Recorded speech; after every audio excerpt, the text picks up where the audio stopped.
دوستو آج آپ یہ ویڈیو دیکھ رہے ہو نا، یہ کوئی نارمل چیز نہیں ہے۔ اس وقت آپ کا موبائل کسی ٹاور سے کنیکٹڈ ہے، ٹاور کسی فائبر کیبل سے، اور فائبر کیبل سمندر کے نیچے سے گزرتی ہوئی کسی اور کنٹری کے سرور تک جا رہی ہے اور واپس بھی آ رہی ہے، اور یہ سب کام سیکنڈز میں ہو رہا ہے۔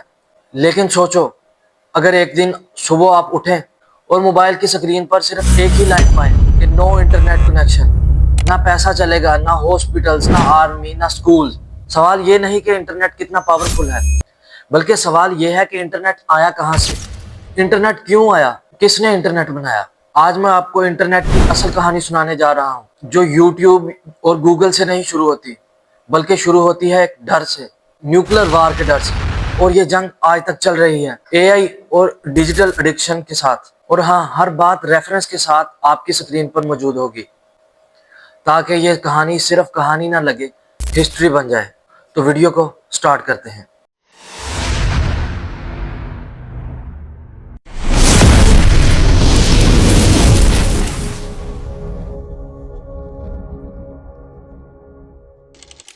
دوستو 1950s اور 1960s کا زمانہ تھا۔ دنیا دو حصوں میں بٹی ہوئی تھی، ایک طرف تھا امریکہ اور دوسری طرف تھا سوویت یونین۔ دونوں کے پاس اٹامک بمبس تھے اور دونوں کو لگتا تھا کہ اگلی باری ان کی ہے، اور دونوں کو ڈر تھا کہ کہیں دوسری پارٹی ان پر حملہ نہ کر دے۔ امریکہ کو ایک بات اندر ہی اندر سے کھائی جا رہی تھی، اگر جنگ ہو گئی تو ان کے فون سینٹرز، ریڈیو سٹیشنز یا کمانڈ آفیسز سب تباہ ہو جائیں گے۔ اگر یہ سب تباہ ہو گئے تو آرمی بات چیت کیسے کرے گی؟ یہ مسئلہ کمیونیکیشن کا نہیں تھا، اصل میں یہ مسئلہ باقی بچے رہنے کا تھا۔ اسی مسئلے کا حل ڈھونڈنے کے لیے امریکہ نے رینڈ کارپوریشن کے انجینئر پال بیرن کو کام دیا۔ پال بیرن نے دیکھا اور سوچا کہ اگر ایک ہی سینٹر پر سب کچھ ڈیپینڈ کرتا رہا تو ایک ہی بوم سے سب کچھ تباہ ہو جائے گا۔ تو اس نے ایک عجیب خیال دیا کہ نیٹ ورک کو سینٹر سے آزاد کر دو، ہر کمپیوٹر کو دوسرے کمپیوٹر سے ڈائریکٹلی جوڑ دو، اگر ایک راستہ ٹوٹ جائے تو ڈیٹا دوسرے راستے کو پکڑ لے۔ اس وقت یہ خیال ایک سائنس فکشن لگتا تھا، لیکن اصل میں انٹرنیٹ کا بیج یہیں سے بویا گیا۔ امریکہ کو یہ آئیڈیا پسند آیا، لیکن صرف کاغذ پر آئیڈیا کا کوئی فائدہ نہیں تھا، اسے ٹیسٹ کرنا بھی ضروری تھا۔ 1969 میں امریکہ نے ایک پروجیکٹ شروع کیا جس کا نام advanced research project agency network تھا۔ اس پروجیکٹ کا مقصد سمپل تھا، کچھ یونیورسٹیز کے کمپیوٹر کو آپس میں جوڑنا تھا اور دیکھنا تھا کہ وہ بنا سینٹرل سسٹم کی بات چیت کر سکتے ہیں۔ 29 اکتوبر 1969 کی رات تھی۔ کیلیفورنیا کی UCLA یونیورسٹی کا چھوٹا سا ایک لیب تھا۔ ایک سٹوڈنٹ کمپیوٹر کے کی بورڈ پر لکھتا ہے تاکہ سٹینفورڈ کے کمپیوٹر سے کنیکٹ ہو سکے۔ وہ لکھنے کی کوشش کرتا ہے لاگ ان، لیکن LO لکھتا ہے تو کمپیوٹر کریش ہو جاتا ہے۔ آج یہ سن کر ہنسی آتی ہے، لیکن اصل میں یہ انٹرنیٹ کا پہلا سانس لینا تھا۔ ARPANET چل رہا تھا، لیکن اب ایک نیا مسئلہ پیدا ہو گیا۔ اگر میسج ایک ہی ٹکڑے میں بھیجا جائے اور راستے میں کریش ہو جائے تو سارا میسج ضائع ہو جاتا تھا۔ یہاں پر ایک اور ریولیوشنری سوچ آئی۔ سائنٹسٹ نے کہا میسج کو توڑ دو، چھوٹے چھوٹے حصوں میں بھیجو، ہر حصہ اپنا راستہ خود ڈھونڈنے کی کوشش کرے اور ڈیسٹینیشن پر جا کر دوبارہ ایک دوسرے سے جڑ جائے۔ اسے کہا گیا پیکٹ سوئچنگ۔ اسی وجہ سے اگر آج بھی انٹرنیٹ سلو ہو جائے تو ڈیٹا پھر بھی نہیں رکتا۔ اب کمپیوٹرز آپس میں بات کر سکتے تھے، لیکن بات کرنی کس لیے تھی؟ 1971 میں رے ٹاملنسن نے پہلی مرتبہ ای میل بھیجی اور انہوں نے @ انٹروڈیوس کیا۔ اس کے ایک کام نے انٹرنیٹ کو زندہ کر دیا۔ جیسے جیسے نیٹ ورک بڑھتا گیا اور ایک اور مسئلہ سامنے آ گیا، اور یہ مسئلہ تھا کہ ہر کمپیوٹر ایک الگ الگ زبان بول رہا تھا، کوئی کسی کو آسانی سے سمجھ نہیں پا رہا تھا۔ پھر آئے ونٹ سرف اور رابرٹ کہن، ان دونوں نے ایک کامن لینگویج بنائی، TCP/IP۔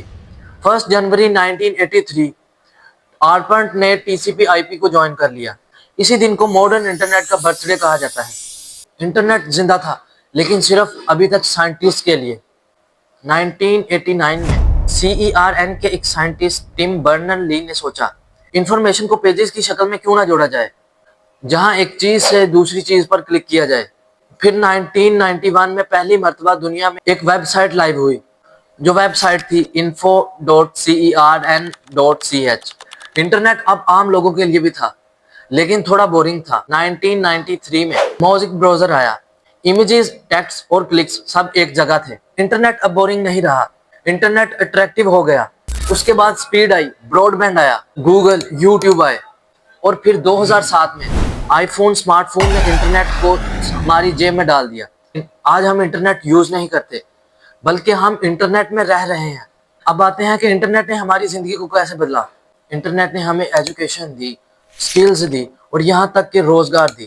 آج کل آرٹیفیشل انٹیلیجنس سے تو وہ کام جو گھنٹوں میں ہوتے تھے وہ منٹوں میں ہو رہے ہیں، اور جو منٹوں میں ہوتے تھے وہ سیکنڈز میں ہو رہے ہیں۔ انٹرنیٹ نے ہمیں بہت سے فائدے دیے، لیکن access of every thing is bad. جہاں انٹرنیٹ نے ہمیں بہت سے فائدے دیے، وہاں ہم نے انٹرنیٹ کا غلط استعمال کر کے بہت سے نقصان بھی اٹھائے ہیں، جن میں سے فیک نیوز، بے حیائی کے کام، اور سب سے بڑھ کر کے ہماری پرائیویسی ختم ہوتی جا رہی ہے۔ انٹرنیٹ نے ہمیں پاورفل تو بنایا، لیکن ہم سے کنٹرول چھین لیا۔ انٹرنیٹ ایک ٹول ہے، اسے صرف ٹول کے طور پر استعمال کرو، نہ کہ بے حیائی اور برے کاموں کو پروموٹ کرنے کے لیے۔ یہ ہم پر ڈیپینڈ ہے کہ ہم اسے فائدے کے لیے استعمال کرتے ہیں یا اپنے نقصان کے لیے۔ اپنی زندگی کا ریموٹ انٹرنیٹ کے ہاتھ میں مت دو، کیونکہ وہ ایک ٹول ہے، وہ آپ کو وہی دے گا جو آپ اس سے لینا چاہو گے۔ فائدہ یا نقصان یہ آپ کے ہاتھ میں ہے۔ میں ہوں رحمان عباس، اور یہ تھی انٹرنیٹ کی کہانی۔ امید کرتا ہوں کہ آپ کو اس ویڈیو میں کچھ سیکھنے کو ملا ہوگا۔ اگر آپ کا وقت ضائع نہ ہوا ہو اور آپ کو کچھ سیکھنے کو ملا ہو تو چینل کو سبسکرائب اور ویڈیو کو لائک ضرور کیجیے گا، اور اپنی رائے کمنٹس میں ضرور دیجیے گا۔ ملتے ہیں اسی طرح کی ایک اور دلچسپ اور حقیقت بھری ویڈیو کے ساتھ، تب تک کے لیے اللہ حافظ۔